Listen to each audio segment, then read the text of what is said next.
Hi, I'm Jason Frazier, and this is Leverage the Brains, the workshop podcast where I help you get the most out of yourself and your team by getting stuff out of your heads, organizing it in meaningful ways, and focusing on the parts that matter right now. My wife / co-author / co-founder and I released a book in 2023 where we lay out 4 leadership motions that will help you reduce stress and make extraordinary progress wherever you lead. This workshop is all about the 2x2, one of the most powerful tools in a decision maker's toolkit. This will be a quick introduction to structuring a 2x2 exercise for yourself and your team. At the end of this video, you'll have an understanding of the tool, a great process for using it, some ideas for what it's useful for, and a couple of specific examples that you can put right to work with your team. A 2x2 is a sorting tool. We use it to help us drive conversations and alignment, and to make decisions when we have multiple options to choose from. In a busy world, prioritization is essential if we want to get anything done. There's always more to do than we have time for, so we need to make decisions about where we're going to invest. The 2x2 helps us prioritize effectively and bring our whole team along with us. For most of my workshops, you can do them on regular paper, but to do a proper 2x2, you're going to need Post-it notes and a Sharpie. If you're working with your team, you'll need a pad of Post-its and a Sharpie for each of you. You'll also need some masking tape to make your 2x2 on the wall. Alternatively, if you're working remotely or digitally, online whiteboarding tools like Miro or Mural will give you all the functionality that you need. Every 2x2 starts with idea generation. Ideas can be creative, like new solutions to a difficult problem, or they can be pieces of information like all of the projects that our team is currently working on. I'm going to use the word ideas here to mean both creative stuff and just facts. In the brainstorming phase, I have participants write 1 idea per sticky note using the Sharpie. I always ask them to try for at least 10 ideas, so they really have to dig deep in their brains. Take 5 minutes for brainstorming. If you or people on your team are still writing at the end of that time, you can take another 2 minutes. But don't let it drag on forever. Time boxing is one of the things that makes this process effective and efficient. The brainstorming prompt is your first opportunity to filter the team's thinking. A good prompt is broad but bounded. We want folks to think of things within a defined space. So note that each one of these prompts has a bounded scope, like supporting our value proposition, or our current plan, or what you're currently working on. Constraints like these help keep people's thoughts in line with what we're trying to do.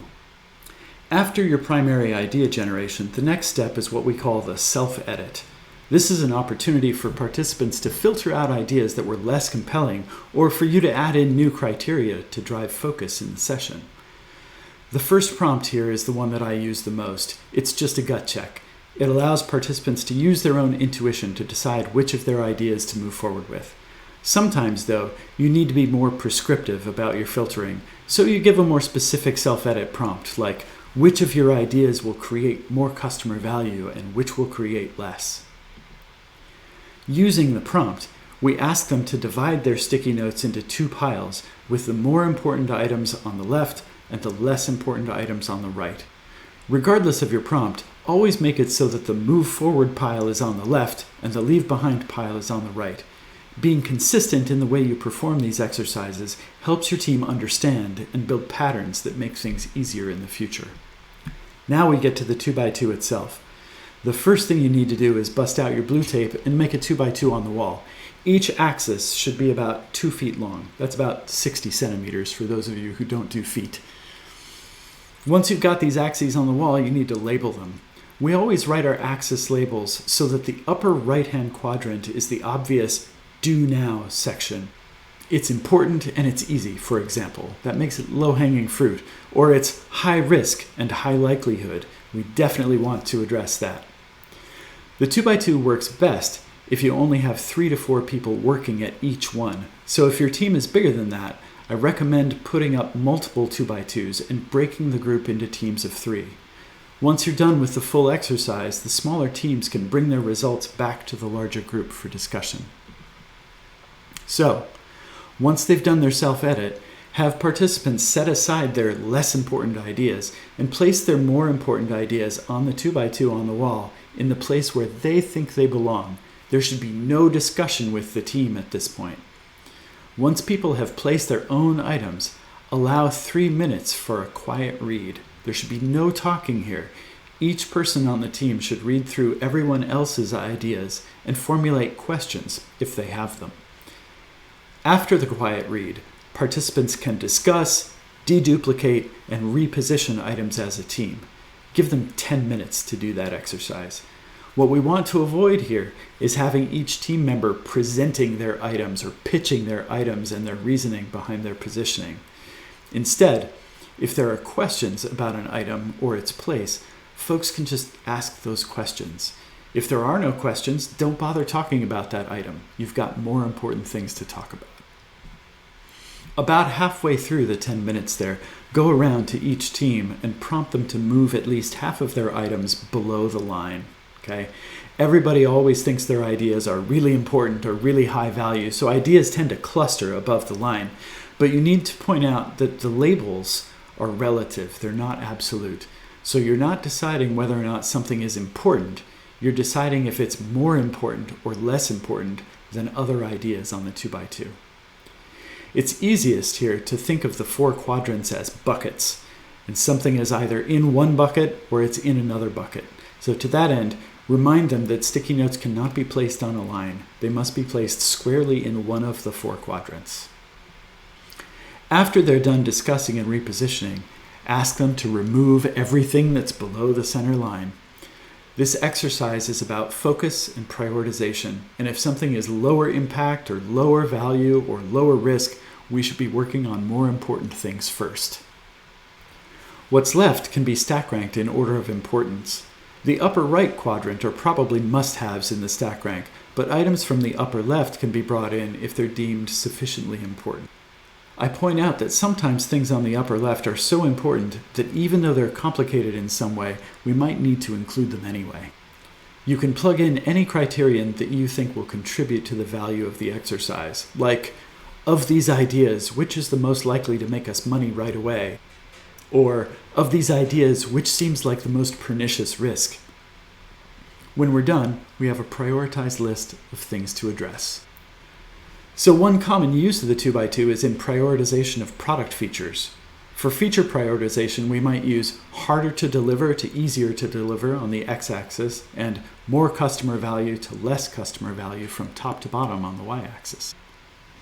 For urgent tasks, use someone else to me on the x and now to later from top to bottom on the y-axis. For risk assessment, I use higher impact to lower impact on the vertical axis and less likely to happen to more likely to happen on the horizontal. We always write our axis labels so that the upper right quadrant is the obvious do now. It's important and easy, or it's high impact and high likelihood. That makes it a top risk to mitigate, right? The lower left is the obvious sort of don't do. If it's hard and it's not that important, why bother? Or if it's lower impact and we're pretty sure it won't happen, let's spend our energy working on stuff that's riskier. The lower right is also a don't do quadrant, but it's harder to commit to not doing it. We call these seductive distractions. Because of the way we're set up on the 2x2, there's always something favorable about this quadrant. Maybe it's not super critical, but it's easy. It would only take a day or two to knock it out. Don't fall for this. Or maybe it's a lower impact risk, and there is a chance it'll happen. But if it's lower impact than other things, let's deal with it later. Let's wait until it appears above the line. You'll have lots of opportunities to do this exercise in the future, and today we need to make a place to start. So let's start with the things that are more important. Finally, the upper left quadrant is the one where you really have to do some thinking. It's important, but it's hard. Think, is it worth the investment right now? Or maybe it's high impact, but we're pretty sure it won't happen. Think, is the impact so high that it's worth taking the time to create a mitigation strategy? And I'll say it again, there will always be more to do than you have the time or the resources to actually accomplish. Janice, my co-author, once said, we want more time to do the right things, and we get that by spending less time doing the wrong things. You now have a tool to help you spend less time doing the wrong things. Use it wisely. Before you go, take a minute to think about these questions. I'd love to see your answers in the comments. What surprised you about the 2x2? If you've tried it, what insights did you gain? Where will you use this tool? Awesome. So, hey, I hope you got a lot out of this. Please check out the book, connect with me on LinkedIn if you've got questions, or leave questions in the comments here. Please feel free to hit me up. I'm always happy to answer questions. And of course, don't forget to like and follow. Thanks a lot. I'll see you in the next video.